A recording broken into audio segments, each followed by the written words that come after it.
Thanks for being here. Subscribe to Cheating Stories Best, so you don't miss new stories. Wife and daughter trying to reconcile, but no success. Today's story has a similar plot. Enjoy it! Hello, honey, it's so nice to hear your voice. I have to admit I had a hell of a time finding a new phone number for either of you. So, how are you doing there? Linda purred, trying not to show her excitement and at the same time trying to hide the fear and melancholy that she really felt. Stacy hesitated for a moment before deciding to play it safe, just in case. Excuse me, who is this, for God's sake? Stacy asked. Stacy, it's me, your mom. I'm sorry I didn't call earlier, but I expected that you would at least be able to recognize the voice of the mother who loved and raised you for more than 17 years, Linda said in a rather upset voice.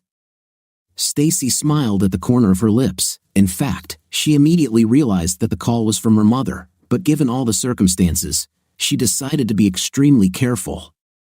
Her caution also had the advantage of being able to give her absent mother an emotional smackdown without seeming too rude. Oh, hi Mom, she finally responded. You caught me off guard, and I was just, cautious. I don't want to get caught in the web of some telephone stalker. Stacy paused again and, after thinking a little, decided to object to her mother's remark that she loved and raised her for more than 17 years. The girl controlled herself but was not going to give up showing polite barriers in the conversation. Mom, I don't think the last 3 years can be considered your education or love. I was almost 14 when you left us, and this call is the first news from you in the last 3 years, and now I'm already 17, and I haven't felt your motherly love for a long time, Linda sighed heavily. I'm so sorry, Stacy. It's just back then, everything was so difficult that I felt like I had to leave. But enough about that. Believe me, I really called to see how you were doing and maybe talk to your sister and brother if they were nearby. Now that things have calmed down, I plan to be much more available to you. I hope we can reconnect, my girl, and you can reap the benefits of being the daughter of a wealthy mother. Now that Frank and I are married, there is so much I can do now for all my children, you, Rachel, and Josh. Our life now is much better than what it was when I stayed with your father. Don't get me wrong, baby, your dad is a good man, but he just couldn't provide us with the blessings of life that Frank lavishes on me now. He spoils me every day, and I love it. Linda's voice was filled with enthusiastic joy. So now I want to show you children what real life is, the way it should be. At the same time, I will be able to make up for those terrible years when we were all struggling to make ends meet, given your father's meager income. And yes, hopefully, this will make up for my guilt when I suddenly had to, leave you. By this point, Stacy could barely contain herself, seething with anger. She loved her father, Ed, very much and respected him for the responsibility he took on for his children and the heartache he suffered when Linda left. Ed was forced to become a single parent, trying to raise 2 daughters, one dealing with her own complex teenage problems, the other at age 10, and a wild 20-year-old son to boot. Stacy was also very proud of how her father changed their lives after her mother left. Before she left, Linda cleaned out all the bank accounts, so the family's financial situation suddenly seemed far worse than it had ever been in Stacy's memory. At the age of 14, young Stacy had to take on the role of housewife, trying her best to help her family survive. Banding together, the father and children survived, but it was a difficult struggle that lasted more than 8 months. Then it got easier when her father made some drastic changes, and now life was completely wonderful. It would have been very easy for Stacy to simply attack the culprit of much of the suffering that haunted the family and herself. In the 14th year of the girl's life, her famous fiery temper was there, lurking in ambush like a tiger on a loose leash, just waiting for a break and an opportunity to strike. Suddenly, Stacy felt a surge of absolute calm, and in an instantaneous flash of insight, she understood how to behave and what she needed to do in a conversation with her mother, and it was wonderful. If she had attacked Linda now, her mother would undoubtedly have hung up on her, and Stacy might never have seen or heard from her again. It wouldn't do anyone any good, and the daughter really wanted to maintain a relationship with her mother despite all the idiotic things she had done. Stacy enjoyed the feeling of calm that washed over her as she decided how to proceed. She would have expressed her point of view, would have rubbed her mother's nose into the disgusting mud of her mistakes, but at the same time would have preserved the chance for the continuation of the relationship between the children and their mother. Yes, it was the right strategy. The young lady smiled widely and thought, Stacy, girl, you may have just learned an important life lesson. Mom, you'll never believe how hot I've become, she exclaimed.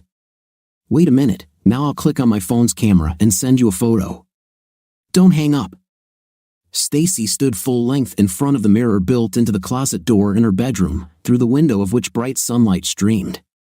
The calendar said it was mid-June, and it was now about 4 o'clock in the evening, so the rays of the setting sun were hitting her west-facing window.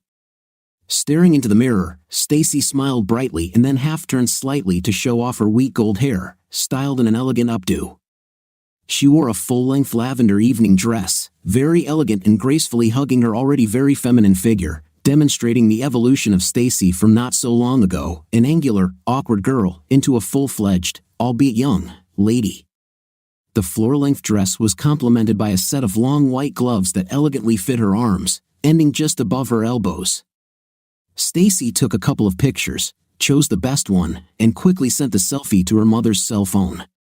Well, did you get the photo? Tell me what you think, she asked impatiently.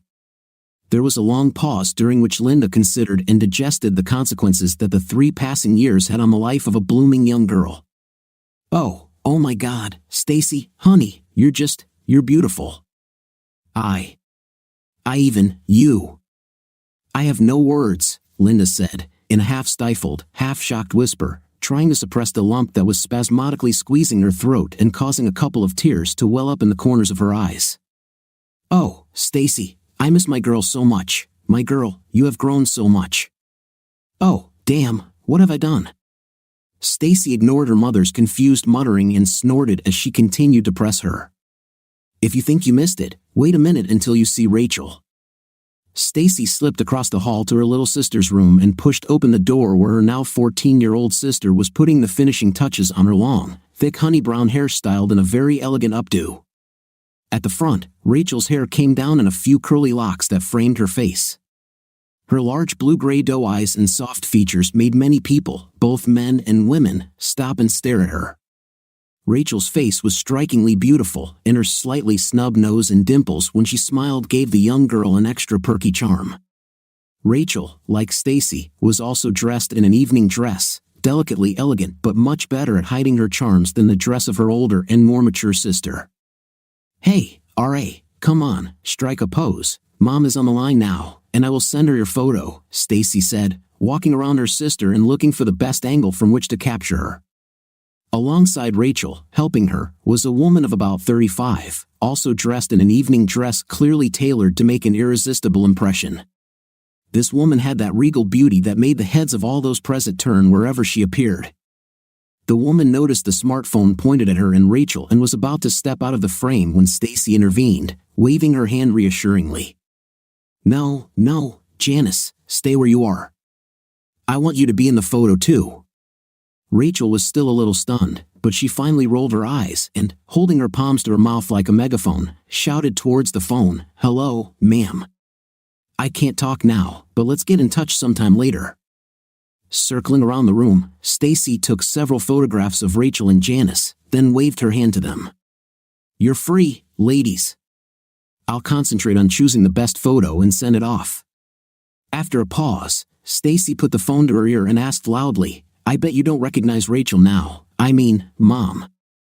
Are even as breasts now? The younger sister immediately blushed and shouted, Stacy, you're stupid, shut up. But a shy smile appeared on her face as the other 2 women in the room giggled at her playful embarrassment. Stacy turned her attention back to the phone she was holding in her hand. Well, what do you say, Mom? Amazed, Linda found it difficult to find the words. Oh, my God, I'm shocked, honey. Girls, you just stun me. You've both grown so much, and you're so beautiful. I'm so proud of both of you and Rachel. How I wish I could be there now, next to you, Linda said, her voice filled with emotion. She kept taking the phone away from her ear to once again look at the photographs of her girls, whom she missed now more than anything in the world. Her maternal heart was torn with regret and longing. Linda then hurriedly wiped her tear-filled eyes, and the details of the pictures appeared more clearly before her. Listen, Stacy, why are you 2 dressed up like that? You can't both go to prom, can you? She asked, puzzled. Stacy had effectively hooked her mom and was now ready to ostentatiously rub her nose in it. No, Mom, it's even cooler than prom. Remember that annual party that you were always crazy about but that you and Dad were never invited to? That pompous welcome to summer evening party that Sedgwick and McTaggart throw? You know, Linda responded immediately, of course I remember. This ball has always been the main social event of the year. Damn, I would give anything just to attend this reception. Only the most influential and beautiful people in the entire state are invited. Linda's voice clearly had a dreamy note. I so wanted to have the opportunity to dress up in a wonderful evening dress and communicate with representatives of the secular elite. I would love it so much. Linda sighed sentimentally and then suddenly broke free from the captivity of her imaginary dreams. Oh, my God, did you and Rachel get jobs as hostesses or waitresses at that party? Wow, this is simply amazing. I'm so proud of you both. Just think, my daughters will be there at the reception among all these high society people. I envy you so much, exclaimed Linda, who was taken aback by the picture that presented itself. No, Mom, R and I are not service personnel. We are invited guests. Stacy shared with her mother the secret they shared with Rachel with pride and undisguised pleasure. Moreover, we will sit at the main table because Dad is the guest of honor at the ceremony. This is a surprise for him, but Dad will be especially noted by the organizers. Isn't this super cool? I will even be one of those who will participate in the ceremony. Oh, my God, Mom, I'm so, nervous, but at the same time, crazy excited. Linda was completely stunned. What, you're kidding, right, Stacy, baby? You've got to be kidding. Why would a lowly cost control clerk be invited to a welcome to summer evening ceremony, not to mention being the guest of honor? Puff, that just doesn't happen in real life. Okay, admit it, honey, that you're just kidding me, right? Well, yes, of course, Mom, the eldest daughter snorted. Of course, Rachel and I dress up to the nines every day just to wait for your call and purposely annoy you. Come on, be realistic, Mom. A lot has changed since you left us. We were in great pain, no, we were all absolutely devastated. But Dad was able to unite us all together, and even Josh, and somehow created a new life for us without you. Maybe I should fill you in on what's happened since you left us. This needs to be done quickly because the limo with Fona and Josh should be back. She glanced at her watch, in about 15 minutes, and then we will all have to leave. Stacy took a deep breath to suppress her anger before she began her story about their life after Mom. Dad was practically destroyed when he found out that you were doing it with some old fart in your bed. With him, you kind of disappeared right after he found out and threw it in your face. So personally, I think you were already planning to run away, you just had to move the date up a little. At this moment, Linda interrupted her daughter's story, whispering, Forgive me, Stacy, I didn't know you knew about what happened between your dad and me. But yeah, after your dad found out, I felt like I had to leave. What was the point of me staying? My God, he even had photos of us. Frank and I decided to leave the city and move into his apartment in Manhattan, and we've been living there ever since. Stacy, I'm sorry that your dad decided to tell you what happened. If you want to know, I think it was pretty low to involve you kids in all of this. Unable to restrain herself, the girl screamed, stomping her foot in irritation. This is, well, really be you. Stacy then tried to control her temper and the destructive emotions that overwhelmed her. She took a couple of deep breaths and then continued, pronouncing the words clearly, Dad didn't tell us anything. This, I told him. Who do you think took those photos, huh? Ah, that's it, Mom. That day Rachel and I returned home, and everything was quiet except for some strange sounds that came from your bedroom. I told Rachel to wait downstairs while I quietly went upstairs to check what was going on. When I saw how you were studying, you grabbed your phone, took a few pictures, and immediately sent them to your dad. Then R.A. and I left the house and went to see friends. Later, when we got home that evening, you locked yourself in the bedroom and didn't come out, but we heard you crying. The next morning, you were gone. So, the last picture of my loving mother that I still have in front of my eyes is her lying on her back under some disgusting old man in my father's bedroom. Come on, Mom, tell me I didn't need therapy to get those ugly images out of my head. I'm glad you two at least covered your bodies, otherwise, I'd probably still be seeing a therapist. I can't believe that you were the one who betrayed me, Stacy. How could you do this? Linda exclaimed with mixed notes of frustration and indignation. I don't think now is the right time or place to exchange remarks about betrayal, Mom. It would be a pretty unequal match, don't you think? I can turn my fire hose on full blast against your water pistol at any moment, if you know what I mean. Not to mention what R.A. and Josh might say about you too. So, do you want to sum up the results of the last 3 years or not? Speaking on the phone with her mother, Stacy was inwardly amazed at her own composure and how sensibly and thoughtfully she had handled the situation. It occurred to her that she had really grown and matured over the past few years. Linda, at that moment, realized that in order to have any kind of relationship with her children in the future, she would have to go through the hellish gates of responsibility for her actions and their consequences. This would not be an easy task for her. A few gifts and meetings with children would not automatically correct the situation. Something more was needed for this. Her children had to accept the inevitable and adapt to life without her. Linda really wanted to know how they coped, but to do that, she needed to hear how they felt about her decision and how they felt about their mother's life choices. Did they all hate her? There was no time to escape from reality now.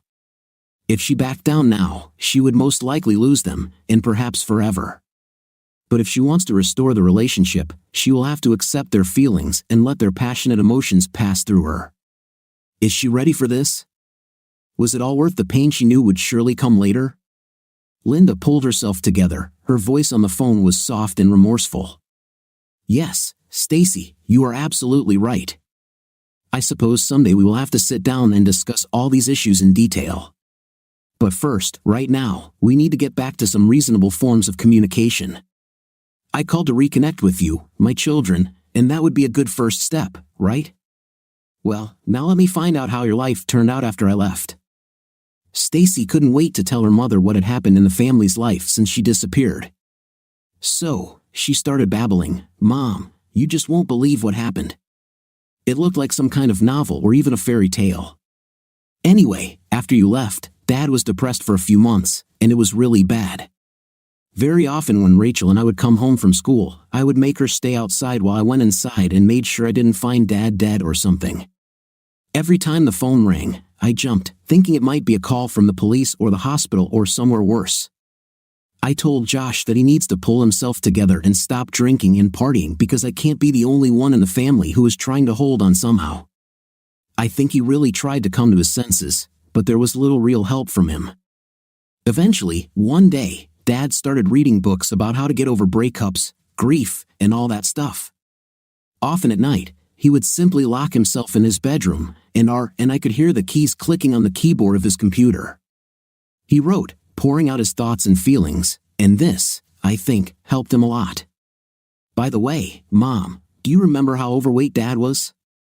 So, he started getting up early in the morning to run and even dusted off the treadmill and weight machine, starting to use them regularly. I thought he was trying to force himself to live life to the fullest again, which was wonderful news. Stacy paused and thought for a moment, then said, I'm guessing you probably don't want to know all this stuff about Dad, but it's really important in the grand scheme of what I'm trying to explain to you about our lives.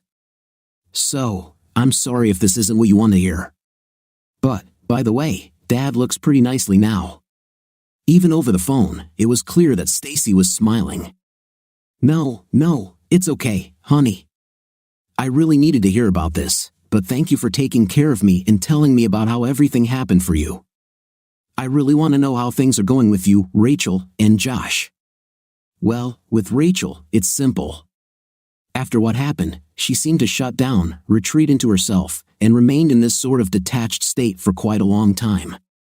Now she's almost back to her old self, and you won't believe how well she's doing. A lot of it has to do with Janice. She and Rachel really became friends. Linda looked at the photo on her phone again and zoomed in, this time paying special attention to the woman who was helping Rachel get dressed. Okay, so who is this Janice you're talking about?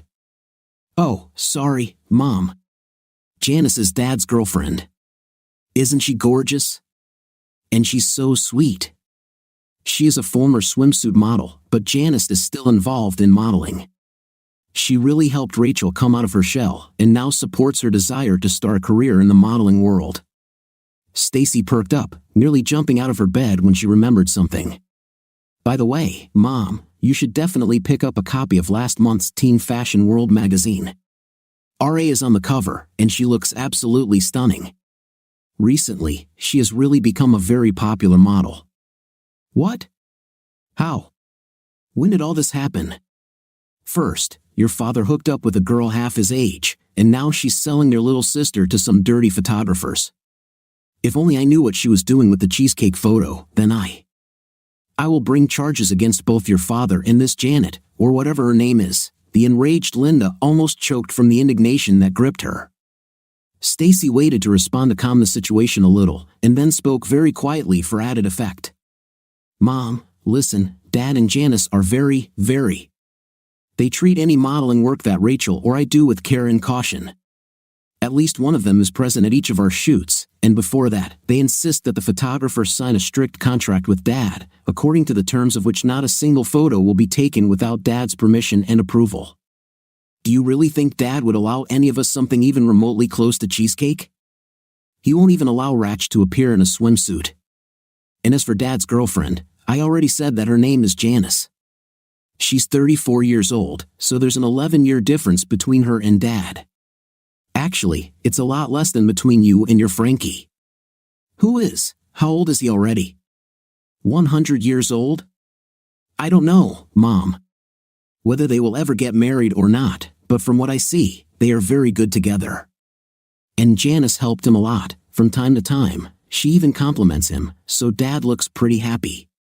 In any case, I have never seen him as happy as he has been in recent months. That's it, Mom, I'm honest about what I see and feel. If you really wanted to know. Frank is only 66 years old compared to my 43, Stacy Linda interjected with some displeasure. I'm just not sure that working as a model is a good life choice for Rachel. I definitely wouldn't allow that. She would be better off doing something more worthwhile that would bring benefit to her life. Stacy bit her tongue to keep from losing her temper and blurting out something like worthy in what, for example, maybe abandon your family to become a trophy decoration for some decrepit 66-year-old moneybag. So she turned away from her cell phone and took a deep breath, trying to control her nerves. After which she brought the cell phone back to her ear and continued, not paying attention to the fact that she was interrupted. Rachel's modeling career helped her a lot, Mom. She's not nearly as shy as she used to be. She now carries herself with a confidence and composure that she never had before. RA finally realized who she was, what she could achieve, and what she was really, truly good at. You know, she even sometimes commands the studio or suggests interesting themed poses for some of her shoots. Let's face it, Mom, Rachel was never an excellent student and always considered herself a failure because she thought that nothing good awaited her in the future. Now she can become a world-class fashion model before she even graduates from high school, and she will have a bank account that even you would be proud of. And before you ask, yes, Mom, I said that I also work as a model, but I'm not so passionate about it. Rachel and I show fashion together, but I mostly act as an extra, a supporting model to complement Rachel's look or to wear an outfit in a different cut or color that's slightly different from the one she's showing. The best part about all of this is that RA and I have become very close because we help each other and work together. Plus, I get paid well, so I've recently saved enough money for college and continue to fund my account. I still like studying at school, so you don't have to worry, my grades are fine.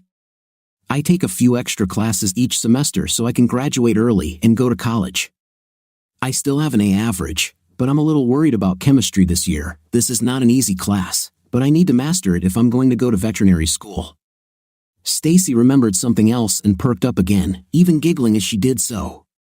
Oh, Mom, you won't believe it when I tell you. RA and I keep some of the outfits that we show off at shows and shoots. So now I actually have a really cool wardrobe. Can you imagine? In fact, now I am one of the most fashionably dressed girls in our class and not some creepy nerd. Many of the girls in my class who used to be in the Too Cool For You League are now asking me for fashion tips, and some have even asked for my autograph. Well, isn't it too funny, sometimes to the point of nauseating? So, Mom, I'm almost popular, and the best part of all this is that guys are starting to pay attention to me. Stacy giggled. All this news from her daughter greatly disturbed Linda, who had always struggled to achieve some level in society. She herself did not know exactly what, but a certain level in society. She abandoned her family in order to at least achieve social recognition on a personal level, but it seems that most of her family members achieved greater heights without her. Linda, and what further aggravated the situation and caused her annoyance inside, they achieved such stunning success seemingly without making any special efforts. Linda sighed heavily. Baby, I'm very glad that everything is so good with you and your sister. By the way, although I'm afraid to ask, how are things going with Josh? Is my boy okay? Stacy took a deep breath and glanced at the clock on the bedside table, knowing that the limousine with Josh and Fona would appear very soon. She did not want to move on to the next topic, fearing that she would not have enough time to talk in detail about her brother. However, having made sure that in all likelihood she would have time to share information about Josh with her mother, Stacy continued, Well, Mom, to my surprise, I have to admit that Josh has turned his life back on track. You yourself know that he was quite wild even before you left, and after that, he continued drinking and partying even more with his friends. For a while, he went completely off the rails. Eventually, one day my dad got really angry and demanded that he quit these damn parties and at least get a job or go back to school. Well, brother, he sent Dad to hell. So, he eventually kicked him out and told Josh not to come home until he found a job. Dad even had to call the cops a couple of times to get him out of the house. Mother couldn't believe her ears. What? Your idiot father threw my son out of the house? How dare he? I will ask Frank to contact a lawyer and sue this scoundrel. Linda raged, clutching the phone and seething with anger. Well, good luck with that, Mom, Stacy said with some irony in her voice. She knew that her mother always considered Josh her favorite and allowed him to get away with any artistic behavior. Moreover, Stacy knew that Linda supported his antics by giving him money whenever he asked for it. In fact, his sister thought Josh was very lucky that he was never arrested and did not get into serious trouble. All this happened 1.5 years ago, Mom, and since then, Josh and Dad have practically made up. Josh spent some time parasitizing on his friends, but even they got tired of supporting his lazy fifth place, so they kicked him out too. He lived on the streets for some time but eventually decided that he didn't like that kind of life, especially when he saw that the three of us were doing well. One day, Josh came to his dad, apologized, and said that he wanted to return home. Dad stuck to his old get-a-job-first attitude, so Josh got a job working on a roofing crew. After that, he finally returned home, but his dad made him pay his share of the living expenses to show him what it meant to be an adult. Stacy grinned. It was kind of funny listening to him whine about his hard job and how he has to pay for food, rent, and his car, and then he doesn't have any money left. Dad always told him that this is how the real world works and that Josh should get used to it. This went on for about 1 year until Fona appeared. Don't tell me that your father has another girlfriend. Linda was indignant. Who is this Fona? Stacy laughed. No, Mom, Fona is Dad's personal assistant. She is very sharp-tongued and does not tolerate any objections from anyone around her. Dad always calls her his cool boss. She is only 22 years old, but she knows her job well and doesn't let anyone down. Actually, Fona met Dad during a conference he was working in Minneapolis. She came up to him, shook his hand, and said that if he wanted to achieve real success, he needs to hire her to organize all the trips, book tickets, and manage his expenses. She then handed Dad her resume and told him to call her when he was ready to get serious about his career. Dad was impressed by her no-nonsense business approach and dedication and hired Fona immediately. Now she lives with us, and Dad jokes about having his own harem at home. This is really funny. Stacy laughed. Fona really played an important role in helping Dad develop his new career. For me, she is like my own big sister, and we all love her very much. If you want to know, Mom, Fona is a real cutie from Norway. She is 1.70 m, has a cool haircut, short blonde hair, and light blue eyes. Poor Josh, when he saw her for the first time, immediately fell head over heels for her. But smart girl Fona told him in a snappy way that she wasn't going to date anyone who was bumbling around like, well, in short, who had no purpose in life. So, suddenly Josh had an unprecedented motivation. Stacy's voice took on a certain air of sality as she told her mother the latest news about her brother. And now, the most important thing, Mom, you'll probably be shocked, but 4 months ago, Josh enlisted in the Air Force and is soon heading to California to a language school in Monterey, where he will study Russian. Well, I think so. What? Air Force language school? Russian? Holy. Linda gasped in holy horror. It was already beyond her understanding. Quietly chuckling at her mother's reaction, Stacy continued, "It's just crazy, isn't it? Josh is currently at Lackland Air Force Base, waiting to be cleared. So, his dad asked him to take some time off to come home and attend a party in his honor. By the way, Fona has begun to treat him more softly but still does not want to admit that she and Josh are a couple. But we girls can say that she also fell in love with him. Fona isn't dating anyone else, and the two spend hours talking on the phone whenever the opportunity arises. This is so cute. Josh, he looks like he's well smitten. Yes, and he has a plan to finish language school and go to college to get a diploma and become an officer. Can you believe it, Mom? My always crazy brother and suddenly a military officer. For those who knew him before, this sounds like real nonsense. How strange it is what love can make you do, can't it, Mom? Stacy smiled, her thin stiletto heel pointed at her mother during an innocent discussion of her brother's plans for the future. Suddenly, a baritone voice was heard in the background, singing The Impossible Dream. Stacy laughed, jumped off the bed, and ran into the hallway outside her bedroom. "Oh, Mom, you should hear this," she blurted into the phone. The girl extended her hand with the phone in the direction of the male voice, just when, in unison with it, a series of wolf howls and sounds were heard, emitted by female voices. Then Rachel shouted with laughter in her voice, "Pee up, sing my favorite song." Janice joined her. "Don't even think about shirking your day job," Stacy added. "Dad, why don't you take this with you on the road? Looks like the bus leaves in 10 minutes. Against the background of laughing girls, Ed's voice could be heard, filled with feigned indignation. "Girls, you are killing me. What kind of life do I have? No respect in my own family. I've had enough. From now on, all you idiots are crossed off my Christmas list." A new burst of laughter was immediately followed by a female choir with 3 voices, "We love you, Daddy," and the man's promise that everything is fine, they are back on the Christmas list. After that, Stacy returned to the phone, continuing to giggle. "Dad is so funny now, he always sings when he's happy or nervous, and we always start egging him on. This is our little game with him." Oh, that was all Linda could squeeze out because she couldn't say anything more. It was quite obvious that her family lived just fine without her. Before this conversation with her daughter, Linda subconsciously hoped that they were all still suffering greatly because they missed her.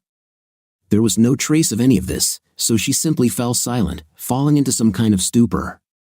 Stacy picked up the thread of the conversation and continued her story. "Dad doesn't know yet that he'll be the guest of honor at the party tonight, but he's already a little nervous because he and Jack McTaggart are going to play a couple of guitar duets with the band. You know, Dad and his blues guitar stuff, right? Here you go." After he and Jack became sort of buddies, they discovered that they both loved playing guitar, and since then, they get together almost every week to stretch their fingers on the strings and drink a few beers. "Mom, you should hear them joke about how they will soon become rock stars. They're actually pretty good though, but they do their jams just for fun. Tonight is their first public performance, and I'm sure it will be fun. Just imagine Dad in a tuxedo, playing the guitar on stage." Stacy grinned, imagining this picture in her head. Upon hearing this stunning news, Linda was stunned again. "Stacy, what are you talking about? Your father and John McTaggart are friends? Did I hear correctly? Is that John McTaggart? Why, how did this happen?" Stacy smiled inwardly again, with some malice. She knew that her mother thought highly of the McTaggart family and had a deep reverence for them for their wealth and power. She also remembered that her mother always dreamed of meeting the McTaggs in person, and now Stacy's father and Jack McTaggart not only met but also became practically best friends. Stacy also liked the fact that the rich and famous head of the family insisted that members of the Mercer family call him simply Jack, rather than the official Mr. McTaggart. In fact, in person, Jack turned out to be quite a pleasant person who played an important role in the beginning of Ed's writing career. Yes, Mom, the same John or Jack, as his close friends call him, McTaggart, confirmed Stacy. It all started when my dad wrote a couple of articles about how a man can survive and rebuild his life after such a traumatic event as losing everything when your cheating wife leaves you and runs off with her new boyfriend. When a couple of small magazines bought his articles for publication, Dad was absolutely delighted. Then, I believe Jack read Dad's articles, contacted him, and asked him to give a motivational speech at one of the McTaggart Corporation employee meetings. We all thought Dad was going to have a heart attack when he heard about Jack's proposal. Dad prepared a lecture based on his articles and read it at a meeting with employees. The speech went very well, and he received many warm comments and thanks from people, and Jack hired him again, this time to speak at the company's annual meeting of shareholders. After the new success, Dad began to receive offers to speak at other meetings from various companies represented by the board of directors, and from that moment, everything went like clockwork. Dad began to write more and more, his articles were published in more famous and larger magazines, and soon he decided to quit his previous job in order to devote all his time to writing and public speaking. Jack continued to introduce Dad to important people. They began to communicate more often and soon discovered that they both liked to play blues and rock guitar. Because of music, she and her dad became even closer, and since then, they have become friends. Stacy paused for a long time to give her mother time to process everything she had heard. After all, it was an amazing turn of events in their lives. Your father is now a writer, seriously, an author, a published writer. Your father and my ex-husband are in magazines now. A stunned Linda struggled to wrap her head around the paradoxical-sounding concept of her former loser suddenly turning into a successful person. She secretly hoped that it didn't pay so well. Meanwhile, sounds of some activity could be heard from the first floor of the house. People arrived. There was a muffled hubbub of conversation and light laughter. A new strong male voice stood out from the others, as well as a much softer female one. Stacy saw Janice leave Rachel's room and head towards the stairs leading to the first floor. It was not difficult to guess that she was heading down to act as hostess to the new arrivals. Suddenly, Stacy remembered an item on tonight's agenda that she had almost forgotten. Mom, I'll have to go soon. Jack and Mona McTaggart are already here, along with photographers to take pictures for the newspaper's gossip column and the special photo album they publish and sell every year. There will be a detailed photo report about the magical time that the invited people spend at their summer evening. If you must know, personally, the pathos makes me want to puke, but I think the sales of this almanac bring in a lot of money for charity, so in the end, it's a good cause, and we, the participants in the action, feel so warm and good there, almost like some kind of celestial beings, she snorted. There was a fair amount of sarcasm in Stacy's voice because the girl really found this event to be overly pretentious and unnecessarily pandering to the feelings of vanity and narcissism of its guests. Still, she couldn't help but feel a sense of pride that her father's achievements had suddenly elevated their family to a level of social standing that others, and especially her wayward mother, would treat with the respect they deserved. Linda was quick to defend this high society practice. Oh, Stacy, don't take this so lightly. It is a great honor to be included in this almanac and know that you took part in a historical event. You and Rachel should be absolutely thrilled to be the guests of honor at such a grand event, and since you'll be sitting at the main table, your photos will be on almost every page. I've secretly bought one of these books almost every year, and this year, I'll be able to show everyone a photo of Josh, you, and Rachel, and proudly say, look at these special people, those are my kids. God, just think, in fact, I am very jealous of you, but at the same time, I am very proud. I will definitely be ordering a few copies of this yearbook as soon as they release them, okay? Mom, Stacy answered absently, and then seemed to remember something else. Oh, here's another thing. Dad was going to some writing event in New York over Labor Day weekend, and Rachel, Janice, Fona, and I were going to go with him. Maybe then we can meet you. I'd really like to see you, and I'm sure I could get Rachel to come too. But you should know that she's still very angry at you for leaving home. Maybe we'll take Janice with us so you can meet her. You'd probably also like to see Dad, just in case, the daughter clarified. Oh, sunshine, this is an amazing idea. Linda was inspired. Yes, let's think of something. I really want to see you and Rachel. But about your dad and his girlfriend, I'm not sure that's a good idea. There was too much pain on both sides. However, I would like you to meet Frank. After all, he's your stepfather now. Hearing the last phrase, Stacy stuck a finger in her wide-open mouth with her tongue hanging out, pretending to gag, and then said, "Well, no, Mom, I still have nightmares about you and your Frankie huffing on top of each other. So, the only way I could meet him and you is if Dad and Janice are there too. I think this will be fair." Linda was not happy with the way her daughter responded but tried to hide her emotions to continue the conversation. "Okay, we'll see how things work out, Stacy, but let's not spoil our common goal, which is for us to finally see each other. I can't wait to see and hug you and Rachel again, so let's focus on that, honey." By the way, coincidentally, the New York Literary Guild is hosting a Meet the Books Day on Labor Day weekend, and Frank is using his influence to get us tickets to attend. "I'll put pressure on him to get tickets for all of us," the mother promised, captivated by the upcoming prestigious event. Linda excitedly told her daughter about her plans. "This event should turn out to be a very high-status event. Can you imagine, Stacy? Many famous writers will appear there, and some of them will sign their books and interact with readers and fans. Perhaps you can take a selfie with one of the famous authors. You should see how excited Frank is. There's no need to talk about me. Did you know that David Volt himself promised to be there, and Frank really wants to meet him? David is an aspiring writer, but Frank says his first book is sensational and absolutely brilliant. Yes, I know that here on the coast, people usually hear about the latest trends and events earlier than in the Midwest, but perhaps you've heard of David?" Stacy sensed a somewhat condescending tone in her mother's words and couldn't help but laugh, deciding to respond to her with a similar level of irony. "Yes, Mom, I've heard about David V.S. Moreover, I met him several times. Of course, I agree that his work is simply magnificent. Some time ago, I read his book and found it quite, how should I say, provocative." "Yes, have you read his book yourself, Mom?" Linda was caught off guard by Stacy's barb but decided not to react. "No, to be honest, I can't say that I read it. I'm not a big fan of this kind of reading. But Frank, oh, he's definitely a fan." Stacy laughed and almost said something about how that book didn't have enough pictures for her mom's literary taste, but she refrained. "Mom, do you have a hard or paperback copy of David's book on hand?" Linda looked around and then went into Frank's office. "Yes, we have his hardcover book right here on Frank's desk." "Why are you asking, Mom?"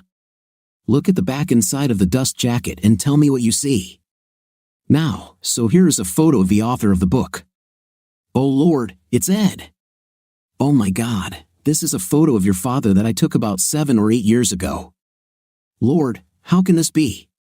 It can't be David Voltis, your father, not David Vules. Please tell me if this is some kind of mistake." Stacy doubled over laughing, trying not to choke as the irony of the moment sunk in. "There's nothing you can do, Mom. Yes, and yes, David Vules is actually Edward J. Mercer. When Dad decided to write a novel, he wanted to share his writing goals for a variety of reasons, so he came up with a pseudonym and published his first novel under the name David Vules. This is all so funny, Mom," Stacy barely said into the phone, wiping away the tears that came out from laughter. "Just think, your new husband's favorite author is your own ex-husband. No, it's just hilarious. I haven't laughed so hard for a long time. They could make a movie about this. Damn, I just can't believe it. No one could come up with such crap, aha. Mom, this is too funny." Linda just sat there looking devastated and finally said quietly, "Stacy, I already had to go, so ending the conversation," she said, still chuckling, "I have to go, Mom. I'll send you my email address, and you can send me yours, and we'll agree on our plans for Labor Day weekend. I'm so glad you called, and I really want to see you again. I love you, Mom, this is still too funny." In some inexpressibly gloomy voice, Linda asked, "Say hi to your brother and sister for me and give them my number so they can call me when they get a chance." "I love you too, Stacy." The eldest daughter turned off the phone and went downstairs, still giggling to herself at the unexpected consequences of the recent turn of events and preening in front of the large mirror prepared to take photos for the social onlookers. Stacy knew that tonight she would have no problems with her dazzling smile, but only she would know the reason for her excellent mood. Linda continued to sit in deep thought for a long time, staring blankly at the book lying on the table in front of her until she came to the clear realization that karma is truly avengeful. She didn't have time to completely move away from the conversation with Stacy when Frank almost trotted into the room. "Linda, you will never believe what happened. I just received a card from David V.S. I wrote to him, telling him how much I enjoyed his book and how much I was looking forward to seeing him in September, and so he answered me, and he wrote the message with his own hand. Can you imagine? Wait, I'll read it to you now. Dear Frank, you have no idea how glad I am that you read and liked my first novel. Although you may not know it, it was you who provided a very positive influence on my life and career. I don't know if I can ever thank you enough for this, so I look forward to thanking you in person. You have lifted a huge weight off my shoulders and provided a much-needed spark for my personal growth as a person and a writer, so I am deeply indebted to you. Best wishes, David VZ. Frank, in his ecstatic joy, continued to babble excitedly about how he must have met David once because his photograph in the book looked a little familiar to him, but he couldn't remember where he had seen the now popular writer. Now her now husband couldn't wait to meet him in person, hoping to become a good friend to his new favorite author. All this time of intense joy and bustle around her, Linda continued to become more and more gloomy and depressed as Frank's words sunk deeper and deeper into her mind. Finally, in a creaky voice from the depths of her parched throat, she exhaustedly squeezed it out. Shut up, Frank, just shut up. Subscribe to our channel so that your second chaff doesn't cheat on you, and go ahead and listen to the next story because this story is nothing compared to the next one. What do you think of our story today? In my opinion, the story was something new and not usual. In my opinion, it was like an unloading story that distracts from the stories that came before. What is your opinion and impression of the story? Write in the comments. See you in the comments.